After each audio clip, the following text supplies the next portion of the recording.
Good evening. Hello world channel evening ന്യൂസിലേക്ക് എല്ലാവർക്കും സ്വാഗതം. റാപ്പർ വേടന്റെ അറസ്റ്റ് ഹൈക്കോടതി തടഞ്ഞു. വേടന് താൽക്കാലിക ആശ്വാസം ആയിരിക്കുകയാണ്. ഹർജി പരിഗണനയിലിരിക്കെ അറസ്റ്റ് ചെയ്യരുത് എന്നാണ് ഹൈക്കോടതി പറഞ്ഞിരിക്കുന്നത്.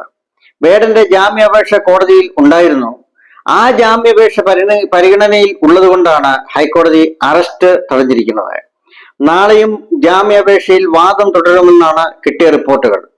അതായത് കോടതിയിൽ വാദം തുടർന്നുകൊണ്ടിരിക്കുന്ന പരിഗണനയിലിരിക്കുന്ന ഒരു വിഷയം ആയതുകൊണ്ട് ആ വിഷയം പൂർത്തിയാക്കുന്നതുവരെ അറസ്റ്റ് പാടില്ല എന്നാണ് കോടതിയുടെ ഉത്തരവ്. നാളെയും വാദം തുടരാൻ ബാക്കിയുണ്ട്. അതിനുശേഷം ആയിരിക്കും പ്രതി നോട്ട് ടു അറസ്റ്റ് അതോ മുൻകൂർ ജാമ്യാപേക്ഷ തള്ളണമോ എന്ന കാര്യത്തിൽ ഒരു അന്തിമ തീരുമാനം അറിയുവാൻ കഴിയൂ. കേസിന്റെ മെറിറ്റുമായി ബന്ധപ്പെട്ട് ഒരു ജഡ്ജിമെന്റ് എന്ന രീതിയിൽ കോടതി ഒന്നും പറഞ്ഞിട്ടില്ല. വക്കീൽ ഒരു വിഷയം വാദം തുടങ്ങിക്കഴിഞ്ഞാൽ അത് പൂർത്തിയാകുന്നവരെ അറസ്റ്റ് പാടില്ല എന്ന് വാക്കാൽ കോടതി നിരീക്ഷിച്ചിരിക്കുന്നത്. ഇത് പോലീസിനുള്ള ഒരു ഗൈഡ് ലൈൻ ആയി നമുക്കതിനെ കാണാൻ കഴിയും.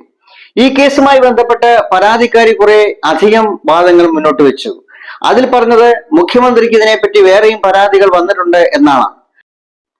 എന്നാൽ ഒരു പരാതി സമർപ്പിക്കേണ്ടത് ആദ്യം പോലീസ് സ്റ്റേഷനിലോ അതുമായി ബന്ധപ്പെട്ട സ്ഥലങ്ങളിലോ ആണ് വേണ്ടത്. അല്ലാതെ മുഖ്യമന്ത്രിക്ക് ഇതിൽ എന്താണ് റോൾ എന്നാണ് കോടതി ചോദിച്ചത്. മാത്രമല്ല വാർത്താ ലോകത്ത് നിറഞ്ഞു നിൽക്കുന്ന ഇത്തരം കാര്യങ്ങൾ മാത്രം റിലേ ചെയ്യാൻ കഴിയില്ല എന്നും കോടതി പറഞ്ഞു. കോടതിക്ക് മുന്നിൽ ഉള്ള വിഷയങ്ങളെ കൃത്യമായ തെളിവുകളിലൂടെ മാത്രമേ പരിഗണിക്കാൻ കഴിയൂ എന്നും കോടതി പറഞ്ഞു. എന്നാൽ ഈ കേസിൽ കോടതി ചില കൃത്യമായ നിരീക്ഷണങ്ങൾ കൂടി നടത്തിയിട്ടുണ്ട്. ഒരു വിവാഹ വാഗ്ദാനം നൽകി പീഡിപ്പിച്ചു എന്ന ഒരു കേസ് ഉഭയസമ്മതപ്രകാരം ഇത്തരത്തിലുള്ള ഒരു ആക്ഷേപം ഉണ്ടാകുമ്പോൾ പിന്നീട് അതിൽ വിള്ളൽ ഉണ്ടാകുമ്പോൾ അപ്പോൾ മാത്രം അതെങ്ങനെ ഒരു പീഡനമാകും, അതെങ്ങനെ ഒരു ബലാത്സംഗമാകും എന്ന് കോടതി കൃത്യമായി തന്നെ ചോദിച്ചു. തെളിവ് പരിഗണിച്ച് മാത്രമേ ഒരു തീരുമാനം എടുക്കാൻ കഴിയൂന്ന് കോടതി പറയുന്നു. ഇനിയും 2 വാദങ്ങൾ കൂടി കോടതിക്ക് കേൾക്കേണ്ടതുണ്ട്. അതിനുശേഷം മാത്രമായിരിക്കും ഇതിനൊരു തീരുമാനം കോടതി പറയുന്നത്. റാപ്പർ ഹിരൺദാസ് മുരളിയെ സംബന്ധിച്ച് ഇപ്പോൾ ഇതൊരു ആശ്വാസം തന്നെയാണ്. ഹലോ വേൾഡ് ചാനലിൽ നിന്നും റിപ്പോർട്ടർ ബാബുസേന.